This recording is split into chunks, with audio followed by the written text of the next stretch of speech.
Basta. Y aquí estos señores dan una especie de marco, ¿cómo diríamos? Framework. Un marco. Suficientemente amplio para saber que quizás yo creo que las causas no hay que atribuirlas, siempre tenemos la idea de simplificar. Es decir, esto es por esto nada más. Yo creo que hay unas concausas. En cualquier, sobre todo así como en las ciencias naturales o en las ciencias médicas puede haber concausas, yo creo que en las ciencias sociales también. Yo en España, más o menos, en la medida en la cual se ha ido evolucionando cada día a instituciones políticas y económicas inclusivas. Si me das cuenta, la España de los años 50, bajo la dictadura, era una España cerrada, autárquica, con monopolios, y lo vemos claramente si ponemos el ejemplo Telefónica, ponemos ejemplos claros, Iberia, lo que nos costaba, todavía donde operan ciertas compañías, Iberia Almería o Iberia a San Sebastián, pues veremos los precios que tienen cuando no compiten con Europa o no digamos Ryanair o tal.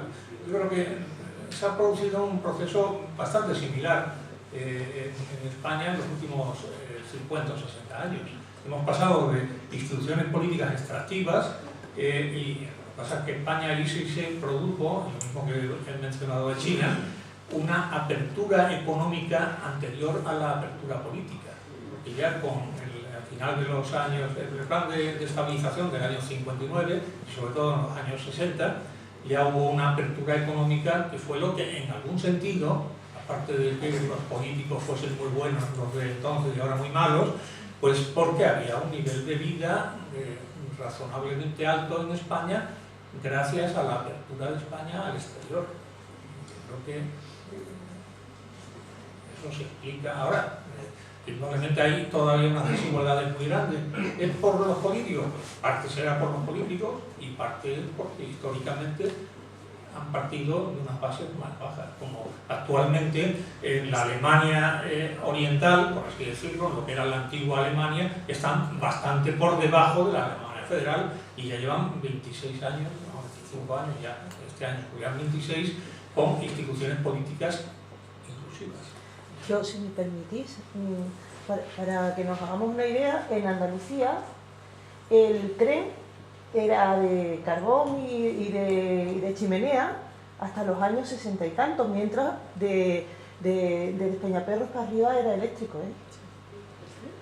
Sí, el tren había que enganchar, o sea, tú salías de Málaga y cuando llegabas a un sitio de Córdoba, creo de por ahí, pues había que desenganchar la máquina y poner ya una máquina eléctrica porque o sea, las instituciones no se portaron bien con Andalucía y de ahí venía la desigualdad y ha venido durante mucho tiempo. Sí, yo insisto, la idea no es exactamente igual que este otro señor que ha hecho el comentario. Si nos remontamos a la época anterior del régimen de Franco, ya Tamames ya lo recogió en su momento, que no hay que olvidar que Cataluña se desarrolló con recursos del resto del país y con la mano de obra de Extremadura, que en un momento que había más extremeños en Cataluña que en Extremadura, más Andalucía. Y lo que estamos hablando es que efectivamente la clase política es la que impone muchas veces esta situación. En China, lo que estamos hablando ahora es que el desarrollo se está produciendo limitadamente, porque no hay que olvidar que los agricultores en China no pueden moverse en su región. Está haciéndose un desarrollo por mercados localizados. Entonces, esto es muy interesante. Es decir, cuando ahora estamos sufriendo también todos los comentarios de... Yo tengo socios catalanes que se quejan de sus autopistas de peaje, cuando yo les decía, ojalá hubiéramos tenido autopistas de peaje contra las zonas en el año 72 en España, para poder desarrollar y acumular el territorio. Entonces yo creo que ese es un trabajo que no se está desarrollando mucho en España en términos económicos y que sería interesante en estos momentos ponerlos para la población en general, la falta de cultura económica que existe en general en los colegios, ya con la universidad, en los colegios que es donde tenía que empezarse, se desarrollaran. A mí me sorprende ahora mismo que mi hija en primero de bachillerato esté estudiando economía, me encanta, pero claro, recordad que yo estudié económicas en la Complutense también de Madrid, el nivel que yo llegué cuando llegué a la universidad, comparado con las posibilidades que hay ahora, la verdad es que deberíamos intentar que esa formación se desarrolle antes y esa información se conozca mejor. Sí, bueno, yo creo que en algún sentido lo que acaba de comentar lleva razón. Es decir, realmente las diferencias no solamente es porque unos sean mejores que otros, sino que las mismas instituciones políticas de carácter extractivo, las que se daban en la época de los 50 o 60, la autarquía permitía que, por ejemplo, el textil catalán no podía competir con el inglés, y consecuentemente se vendía lo que producía en España. Y eso es lo que hacíamos referencia antes, en qué medida las instituciones políticas extractivas favorecen los monopolios, porque al fin y al cabo es una forma también de asegurarse el poder por parte de aquellos grupos que tienen en su mano la posibilidad de vender en plan monopolio. O sea que, pero yo no sé si hay contradicción, perdón, Agustín. Sí, no, yo quería primero agradecerte la muy amena charla y por otro lado, sin descender al detalle de estos señores, que es que daría conversación al infinito, sí me parece pensar, si la conclusión es que o las diferencias obedecen o se deben a las instituciones, yo quiero pensar que haciendo abstracción, desde luego, de los casos de dictaduras, porque donde el patrón no manda marinero, ya que el tío se la dé, o sea, ahí no hay nada que decir. En los casos que han tenido algo parecido a sistemas participativos o democráticos, oiga, las instituciones no salen en el bote de detergente, nos las damos los ciudadanos. Luego, en última instancia, aquellas instituciones que hayamos permitido son las que al final quizás van a determinar el devenir de ese país. Un poco de decir que tenemos lo que nos merecemos, sería muy triste, pero es verdad. Hemos tenido ocasiones históricas de acogernos a sistemas participativos, democráticos, una cuando la invasión de los franceses, otra por desgracia al final de la Segunda Guerra Mundial, que ni la perdimos como los alemanes, que les vino de miedo el plan Marshall, ni la ganamos como los franceses, que tuvieron miedo y hojuela. Nos quedamos en tierra de nadie y son dos saltos históricos que hemos perdido por aceptar instituciones que claramente nos hemos dado. Nos hemos dado y así nos luce. A nosotros mismos, si hablo de Haití, la cosa ya será aún peor. O sea que al final somos responsables un poco de lo que nos pasa. Eso se encarga de las instituciones solo, siendo así que las instituciones las hacemos los seres humanos, los ciudadanos.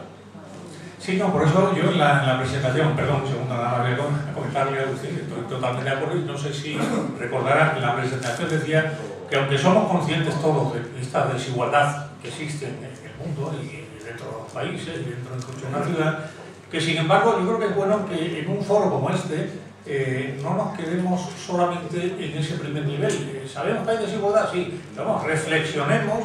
Y yo decía, ¿por qué tenemos esta situación? Porque tenemos que dotarnos de instituciones inclusivas, vamos a llamarle democráticas. Pasa que yo repito un poco lo que han acuñado eso, porque ya he visto ayer mismo en el país que utilizaban esta expresión, y yo creo que es bueno como universitario o no universitario, como ciudadanos. ¿Por qué? Porque al final, decía, somos los ciudadanos los que con nuestro voto decidimos qué tipo de institución queremos. Y no nos engañemos, creo que es bueno que a veces nos metemos en nuestro país y es bueno a veces tener la distancia de la perspectiva, o sea, la perspectiva que nos da la distancia, para poder saber cómo tenemos que actuar. Porque está claro que los países que más han prosperado son porque han tenido un sistema democrático, con socialdemocracia o con partidos conservadores liberales, los países nórdicos, que han tenido una alternancia, y obviamente los que no han prosperado son los que han tenido dictaduras de uno o de otro signo. Perdón, ¿que había una pregunta? Sí, solo dos apuntes. Que se ha mencionado veces que, por ejemplo, aquí en Andalucía no había carreteras, las infraestructuras no estaban tan desarrolladas, pero eso no es necesariamente el punto de partida para un desarrollo, porque la actual Alemania del Este tiene mejores carreteras, mejores autovías, mejores infraestructuras que la antigua Alemania occidental, y a pesar de esto sigue por detrás de Alemania occidental. Y otro, el plan Marshall en Alemania, pues del plan Marshall recibieron muchísimo más dinero Inglaterra y Francia que Alemania, pero una diferencia abismal. recibieron algo, ¿verdad? Recibieron, eso sí, Una eso sí. felicidad. Pero vamos, siempre suena como si Alemania se hubiera levantado gracias a que el plan Marshall invirtiera muchísimo dinero ahí, invirtió mucho y eso ayudó, sin duda. Pero Inglaterra y Francia recibieron muchísimo más ayuda. Si me permite una sola cosa, estamos descartando todo lo que dice que quieren mejores carreteras y seguramente es cierto, pero y los autores también descartan el asunto inercia.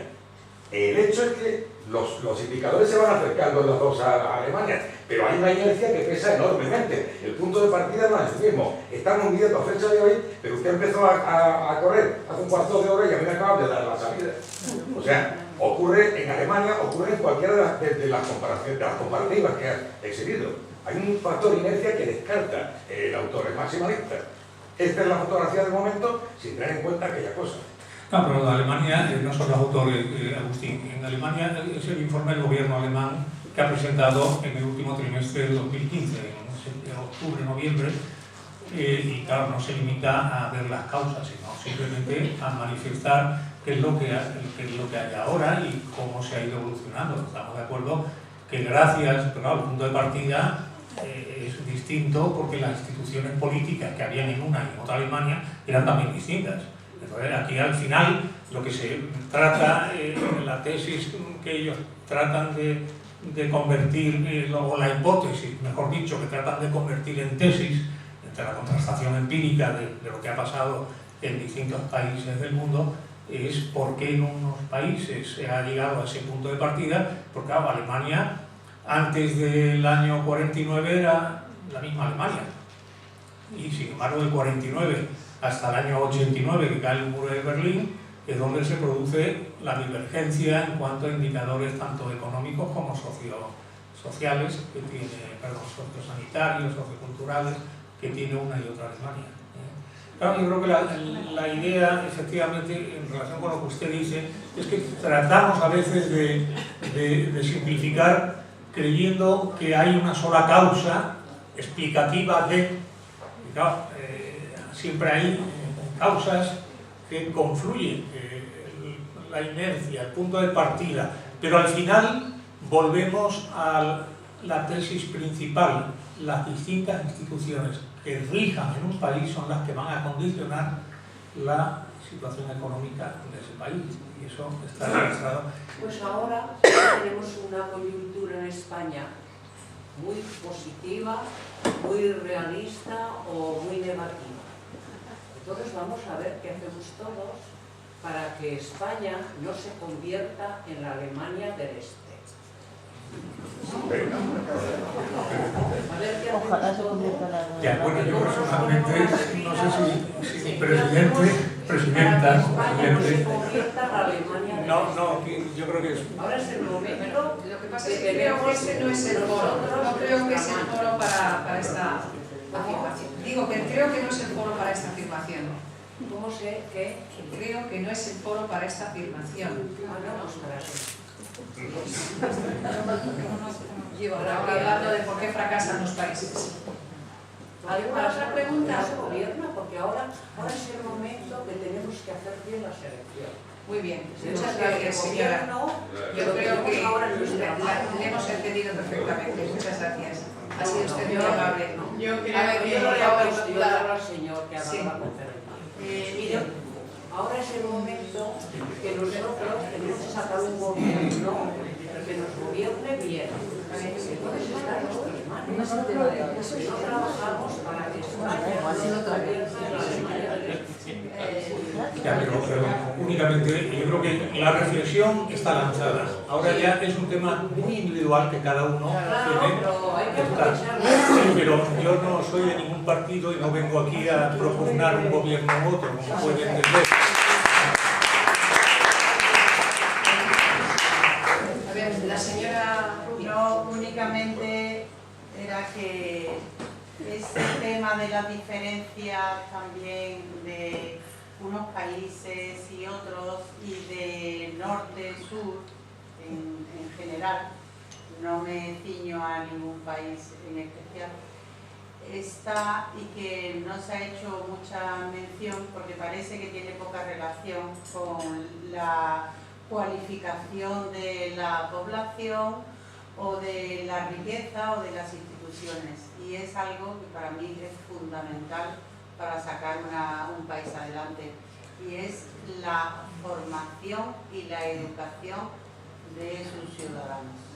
Que eso es lo que de verdad luego se tiene una materia prima de la gente que crean empresas, pero primero la gente tiene que estar formada. Bueno, yo en eso estoy de acuerdo. Mire, precisamente mi tesis doctoral, allá por el año 73, hace ya 43 años, bueno, pues era inversiones en capital humano. Me llevé la gran alegría, en España, yo me acuerdo en la facultad me decían, te hablas de capital humano, entonces no se habla más que de capital material, capital físico. El capital humano sonaba un poco, incluso sospechoso.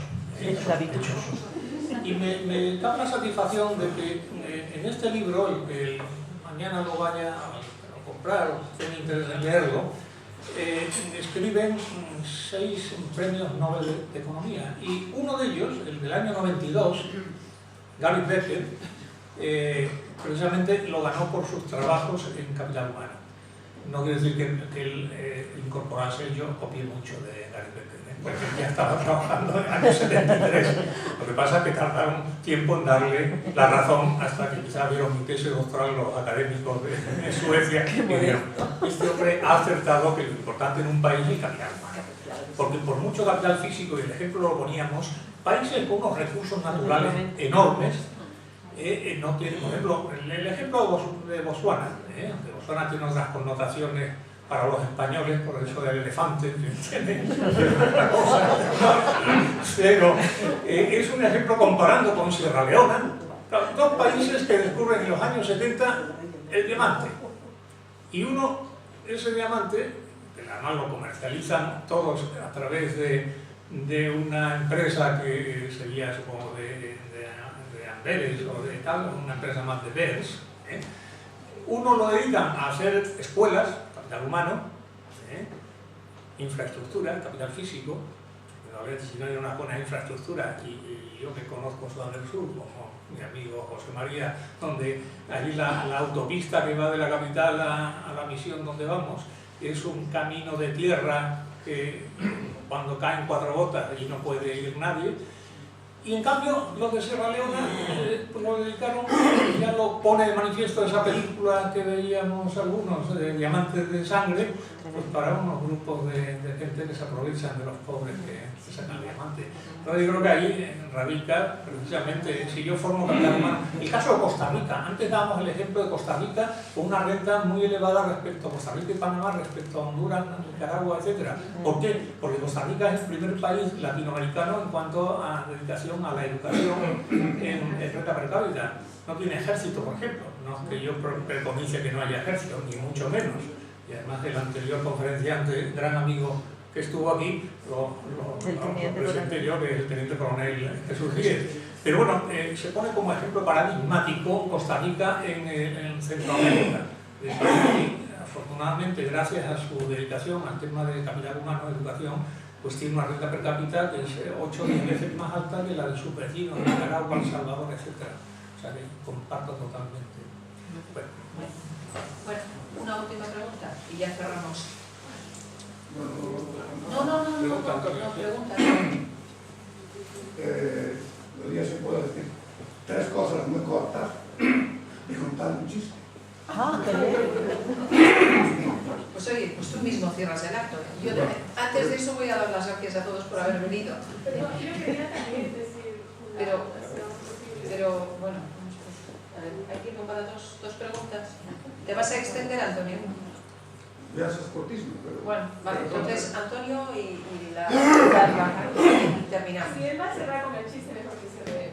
Entonces, Me permitís previamente solamente anotar que en ocasión de un festival de música estuve en Noruega, y como sabéis vengo de Perú, y efectivamente ahí se cumple a rajatabla lo que he presentado, que donde más riqueza natural hay, mayor desigualdad de la distribución de la riqueza en la población. Pero en esa ocasión en Noruega hablé con una señora universitaria justamente en Bergen y le pregunto, ¿y cómo es que vosotros tenéis estos sueldos tan altos? Y ella me contestó, es que pensamos que el trabajador más bajo es un ser humano como los demás y necesita un buen salario. Mi conclusión es de que debido al contenido que tiene la población, el material, el recurso humano, en cualquier lugar, especialmente las instituciones sociopolíticas, son lo que determina esa gran diferencia, el contenido que el ser humano lleva en sí.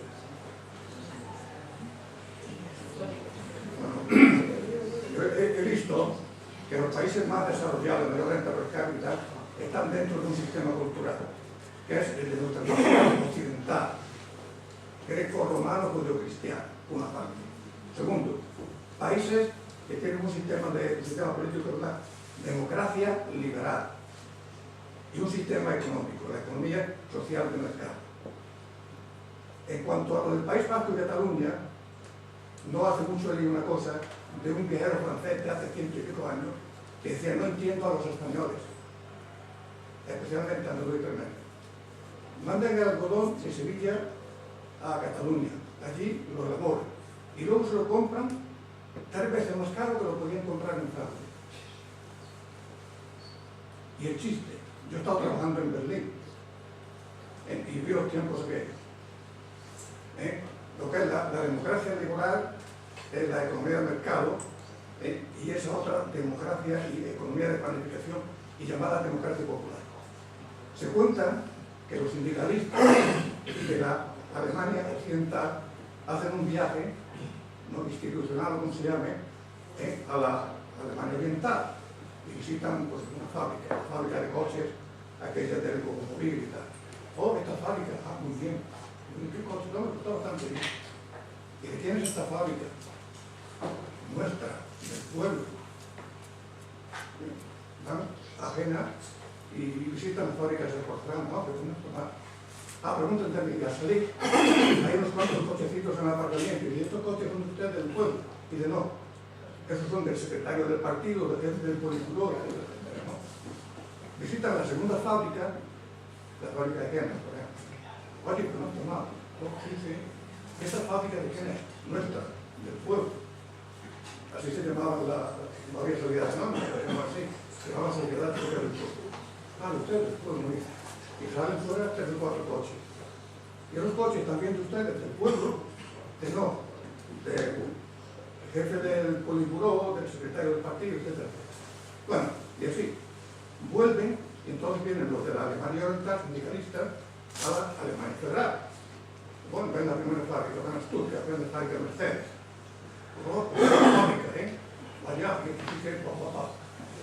¿Y esta fábrica de quién es? De ustedes, del pueblo, de no. De los socios capitalistas. Vale, salen fuera y hay un aparcamiento lleno de coches, de cientos de coches, y esos coches son también de los socios capitalistas. No, esos son nuestros, del pueblo.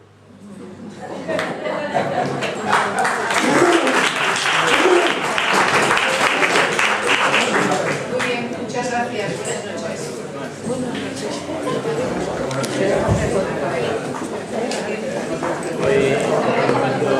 Espera, no.